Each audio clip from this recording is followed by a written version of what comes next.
What's chirping, crickets? This is Kim from Kim Takes On. I'm Kim. Hi. And this is my co-host, co-producer, and the reason that this show actually gets off the ground most of the time, Terrence the Wonder Duck. Terrence says hi. And we both hope you're having a wonderful week. So, as this is still the spooky season, aka the most wonderful time of the year, this week I thought I would talk about something that's very near and dear to my heart. And that is the Halloween specials that I remember from when I was a little kid. Because Halloween has always been my favorite time of the year, and that blossomed when I was a little kid. Just the idea of, when you're a little kid, the idea of going out and getting candy and stuff like that, and all kinds of other things, and just going out and having fun and not doing malicious stuff. I was never a trick kid. I was always about the treats. It's really kind of funny because most of the time I remember, you got the usual things when you went trick-or-treating where I lived, candy, stuff like that, which is obviously very cool. If you got a full-size candy bar, it was like, whoa, jackpot, especially if it was a Reese's peanut butter cup. If you got a full-size Reese's peanut butter cup, it was like, yes, my night is made. The one thing I remember one time, I went to a house for trick-or-treating, and they gave us comic books. They gave us a little pack of like 3 comic books in a little bag. And I was like, thanks. I remember kind of being like, oh, thank you. Walking away going, I don't even know what these are. I was like, these aren't the comic books I usually read. At least I don't remember them being that way. But, I look back on it now, I'm like, you know what? If you had saved those, you moron, they might have been worth some money now. But I just thought that was really kind of actually, now that I'm older, I'm like, that was actually pretty clever. Of course, that's back when you could get comic books before they were graphic novels. Like, it's not dolls, it's action figures. Yeah, we get it, Chad, whatever. But I remember when you could get comics in a bag, like a prepackaged bag. They were like back issues or things like that. And I'm like, man, if anybody saved those or their mom didn't throw them out or whatever, those would be worth some real money now, probably, if you wanted to sell them.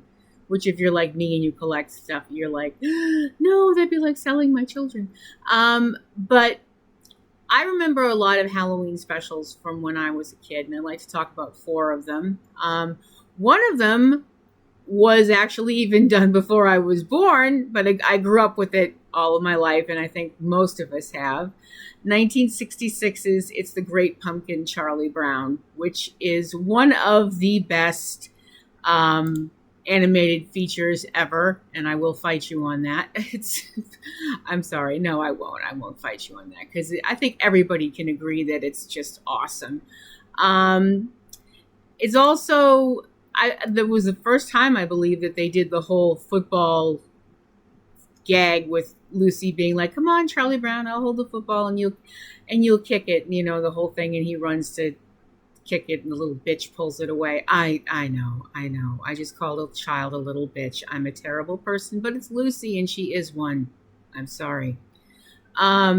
Sorry. Any other kid would have hauled off and kicked her in the face and been like, oops, but Charlie Brown's too nice. This is, like I said, I grew up with this. This was on every year from when I was old enough to actually understand TV. And I loved it. I always loved it. Although it's funny how things change as you get older and you start thinking more like an adult. Horrible thought though it is. The whole thing that always cracked me up about this special was not cracked me up in an, oh, ha, ha, look at that, you dopey kid, not way. But it's looking back on it now, I'm like, wow, that's just weird. The whole thing where, the kids would go to the houses and they would trick or treat, and then they'd go, oh, I got a popcorn ball. I got this and that and the other thing. And Charlie Brown, I got a rock. I'm like, how do they know to give that one kid a rock? Is it some kind of a weird lottery in this town or something? I don't get it. And when I was a little girl, I was like, oh, that's so sad. Charlie Brown doesn't have any candy. He just has rocks. People are so mean. That's so sad. That was me as a little girl. Me as an adult is like, what kind of a frigging idiot gives a child a bag full of rocks on Halloween? Well, that's a recipe for disaster, isn't it, folks out there who own their own homes and pay insurance and stuff like that? Because the next thing that's going to happen is crash, crash, crash, because I'm sorry, if somebody gave me a rock, actually, I probably wouldn't have thrown it through a window when I was a little kid because I was just far too sweet and innocent. And my dad would have killed me. That and my aim sucked. I probably would have somehow hit myself in the head with a rock that I threw because my aim is that bad. Terrence will attest to that, won't you? Please ignore the ringing in the background. My phone decided to go off for some reason. I just love everything about this special. I just think it's charming. It's cute without being cloying. I just don't understand why everybody's so rotten to Charlie Brown because he's such a sweet kid. And I've always been like, why does he hang out with these people? They all suck. And of course, the whole thing of the story is the framing story around it is Linus's whole, oh, I'm going to go sit in the pumpkin patch and wait for the great pumpkin and he's going to show up and, because if you have the pumpkin patch that's the most sincere, he'll leave, toys and stuff like that. I'm like, huh? When I was a little kid, I was like, what the heck is he talking about? When you think about what Halloween originally was and what Halloween was for way back in the day, look it up on Wikipedia because I don't have the time to go into a history lesson. I'm like, okay, stranger things have happened on this holiday. Who am I to tell this little kid that he's wrong? Besides the fact that this little kid is sitting out in a friggin' pumpkin patch all night long. I'm sorry. This is another thing that I'm like, I hate saying it like this. I really do hate saying it like this. But when I was a little girl, I was like, oh, wow, he went and stayed in the pumpkin patch all night and nothing happened except Snoopy showing up and Sally getting mad at him and all that stuff like that. And Linus is kind of silly. Now that I'm an adult or just old, because I hate the idea of being called an adult or worse, being called a grown-up. I'm sorry, the only thing I can think is, where the hell are this kid's parents? Your kid stayed out all friggin' night in a pumpkin patch. Your other kid had to go get him and bring him inside to make sure he didn't freeze to death. You people need to be brought up on charges. What the hell is the matter with you? It's just me being silly. And of course, the whole thing at the whole other kind of running story through this whole thing is Snoopy and his whole here's the World War I flying ace stuff, which is funny and weird at the same time. It's just, I think it's hilarious. Like I said, it's one of my favorite Halloween specials. We try and make sure that we watch it every year. The other thing I remember, now this is really Terrence, what's the word I'm looking for? Yeah, that would be it. Thank you. Random. This is really random, and I admit it. When I was, younger and watched this special, does anybody else remember the commercials they used to show for Dolly Madison, the Dolly Madison cakes and stuff like that? Where we lived, I had no idea what that was. I was like, what? What are those? They sound good. Can we get some? It's like, no, we can't. They don't have them where we live. Well, isn't that annoying? It's like one of those things when you're small and you don't realize that, some commercials are nationwide things and some commercials are local things. When you're little, nobody tells you that because you're just a little kid and your parents plopped you down in front of the TV and were just like, watch TV and be quiet. That was the 70s. Ta-da! That's why we're all so well adjusted now. Stop laughing, Terrence. That's rude. Alrighty. Moving forward a little bit to the next special, which I remember from when I was smaller. But I was a little older at this point, 1977. Now, this one, to me, was really weird. This threw me all off. The special was called Halloween is Grinch Night, and it came out in 1977. I believe it ran on ABC. Obviously, by that point, Boris Karloff was no longer with us. So the Grinch and the narrator of the cartoon are both voiced by the same person, who it was Hans Conried, who was also awesome. And this special confused the absolute crap out of me. It really did. The whole thing of the special is that it's Halloween and it's Whoville, and most of the people are like, we have to stay inside and lock our doors and board up the windows and all this stuff like that, and nobody can go out. Gee, doesn't that sound familiar? Nope, it's not because of a germ. It's because of the Grinch, because it's Grinch night, and the Grinch will show up and do all kinds of crazy, not really evil things, but just doing Grinch stuff, being, mischievous with a side order of malice. And there's a little Who boy that is outside because he needed to use the euphemism because you couldn't say bathroom, which I thought was hilarious. And he runs into the Grinch, and the whole story goes from there. Now, this confused the absolute crap out of me when I was a doe-eyed little innocent, which I was at one point in my life. Stop laughing. Because I was sitting there going, why is the Grinch being mean? Didn't we go through this already? I thought the Grinch found out the true meaning of Christmas and his heart grew 3 sizes, which you think would be fatal. But that was very cynical and not nice on my part. Smacky handy. But anyway, see, I had never heard of the concept of a prequel. I'm not entirely sure anybody had heard of the concept of a prequel in 1977. But that's what this was. Halloween is Grinch Night was a prequel to How the Grinch Stole Christmas, which is why in this story, the Grinch is acting like a jerk because he hasn't, had that epiphany and found out that, the true meaning of Christmas, which is love, in spite of what Madison Avenue wants to tell you. It's a cute little special. And I actually watched it again a little while ago on YouTube, and I was like, yeah, this actually holds up. This is actually pretty nice. And it's also that there's a nice message in there about facing your fears and just the idea that sometimes what you build up in your mind is more frightening than what's actually standing in front of you.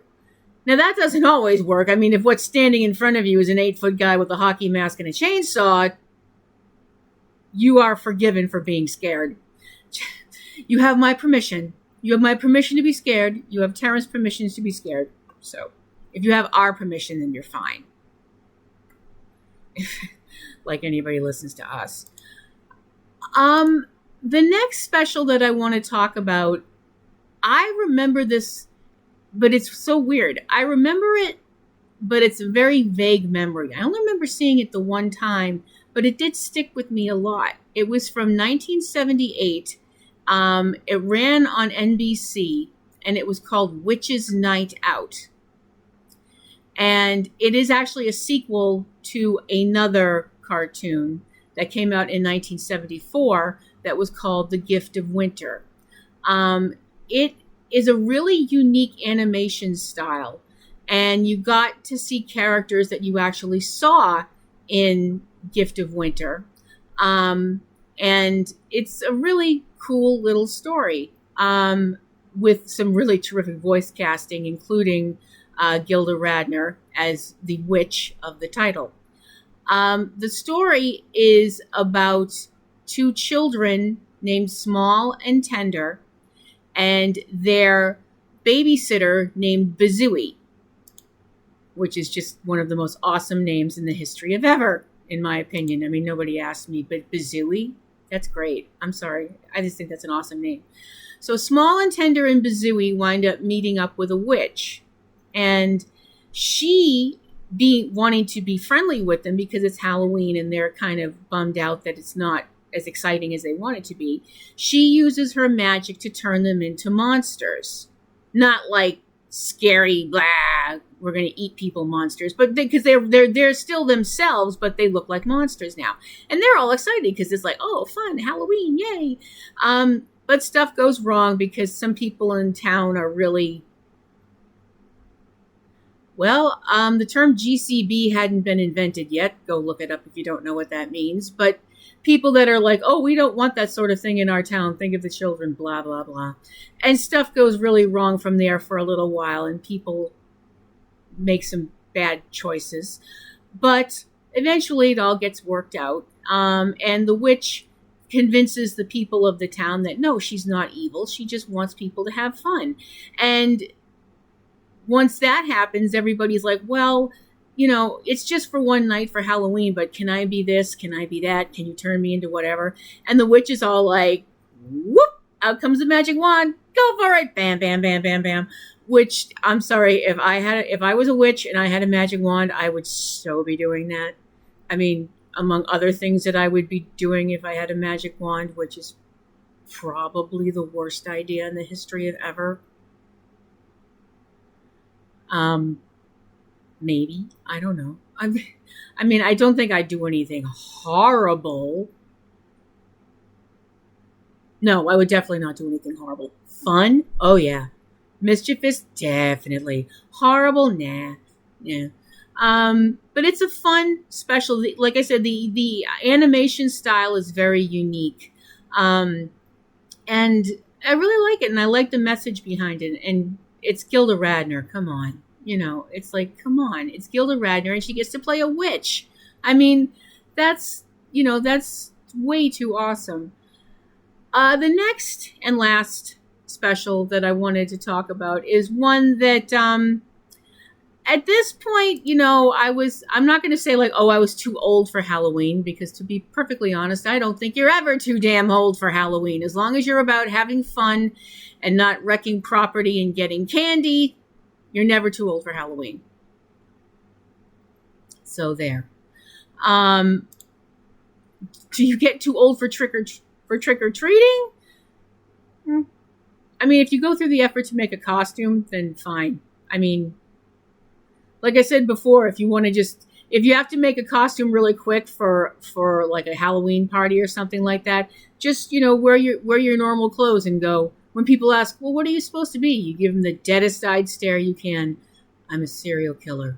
They look like everybody else. Want to see what's in my trunk? You'll either be the hit of the party or they'll call the police. 50, you know. The last special I want to talk about is from 1979, and it's called The Halloween That Almost Wasn't. It has also been called The Night Dracula Saved the World. Wow. That's a title. That's that is a title, all right. Anyway. So the plot behind this one is the idea that there's all these rumors that Halloween is going to be canceled, because there's a rumor going around that, like I said, Halloween's going to be canceled. Everybody's in an uproar about this, and people are blaming Dracula. Dracula is all like, what the hell? I love Halloween. That's my holiday. What are you talking about? So he summons a bunch of monsters to his castle to try and figure out who started this rumor, what the heck's going on, and how do we solve this problem. The other monsters include the Frankenstein's monster, the werewolf or the Wolfman, a zombie, a mummy, and Igor, who is with Dracula, which is, I'm like, that's okay. That was Renfield in the movie, but I'm not gonna, whatever. And also a witch. As it turns out, the witch is the one who has started this rumor, because Halloween can't start without her. Halloween gets kicked off by the witch flying in front of the moon. That's the kickoff for Halloween. First time I ever heard of it, but okay. It's your sandbox, your rules. The witch, as it turns out, is fed up. She's fed up with people saying that she's an ugly old witch and all this stuff like that. And she feels like she's not getting enough respect. And the rest of the story is about her being told, that people do respect her. They love her. They want her around. That, little kids love to dress as witches for Halloween. Not just ugly witches, but just as, wearing a witch's hat and all that kind of stuff like that. It's a comedy. It's played for laughs. It's silly as heck. Judd Hirsch as Dracula is a choice. No, I'm not going to do that. I'm not going to say it's a bad choice because he's actually really funny. I mean, Judd Hirsch is a terrific comedic actor and he's really funny. It's just an odd concept. And like I said, it's played for laughs. It's goofy. It's silly. But if you're looking for a giggle, check it out. You can probably check it out on YouTube. And like I said, it's goofy, it's silly, but it's fun. Do you guys have any Halloween specials that you remember fondly for whatever reason? I'd love to know. Terrence would like to know. Terrence is nosy that way. Yes, I just threw you under the bus, I know. But we'd like to know. We would also just like to know any Halloween memories that you have that were fun or exciting. The one thing that I remember the most, not the most, but one thing I remember about Halloween when I was a little bit older, not like a teenager older, but maybe like 5th, 6th grade older, was where I went to school, I had to walk through one of the town squares to get to school. And the day after Halloween, oh brother, what a mess. There was shaving cream everywhere, all over the store windows, all over the sidewalks, all over any cars that were around. Nobody broke anything. There weren't any broken windows or anything like that, thank goodness, because, that's, if you want to put, shaving cream is one thing, although it's slippery as heck. But, breaking windows and stuff like that, not cool. I just remember thinking, wow, somebody's going to have to clean all this up. Well, not me. I'm late for school. Silly Halloween memory, I guess. The thing I've always found really ironic about Halloween in Massachusetts is, other than the fact that it's Halloween season in Massachusetts and it's 80 degrees today.